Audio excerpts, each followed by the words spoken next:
अपना mobile phone कहीं भूल जाते हैं तो कई बार मोबाइल गिर जाते हैं और खो जाते हैं।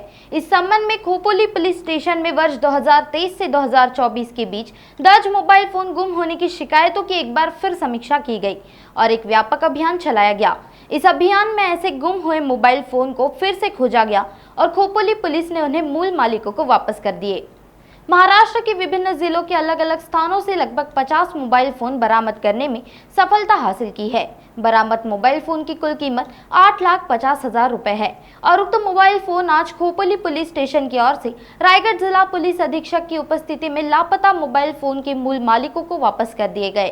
कंपनीचे 50 मोबाईल्स आहेत। यामध्ये काही मोबाईल्स असे आहेत की जे पुण्यामध्ये ज्यांच्यामध्ये गुन्हे नोंद आहेत आणि काही मोबाईल्स जे आहेत हे जे आपले नागरिकांच्याकडनं घाळ झाले यात्रेमध्ये बाजारामध्ये याच्यामध्ये कुठं पडला काय झालं आणि मिळाला नाही।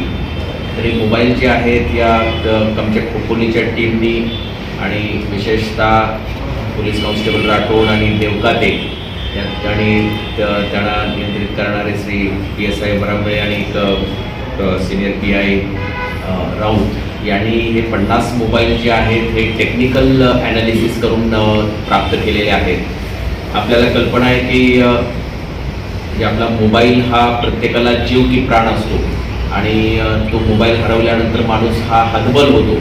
एक त्याच्यामध्ये डेटा असतो, बरेचसे काही रेकॉर्ड्स असतात, त्यामध्ये इवन अकाउंटचे डिटेल्स असतात। अशा परिस्थितीमध्ये त्याचा मोबाईल परत मिळवण्यासाठी तिची धडपड असते आणि अशा याच्यामध्ये खोपोली पोलिसांनी आमच्या या 50 लोकांचे म्हणजे त्यामध्ये महिला भगिनी पण आहेत त्यांचे मोबाईल्स हे परत म्हणजे रिकवर केलेले आहेत आणि आपल्या समक्ष आता या महिला भगिनी आणि बाकी लोक आहेत त्यांना आता आपण काही मोबाईल्स देऊ।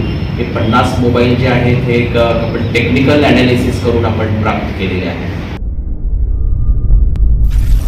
नागपुर समय, गली से दिल्ली तक।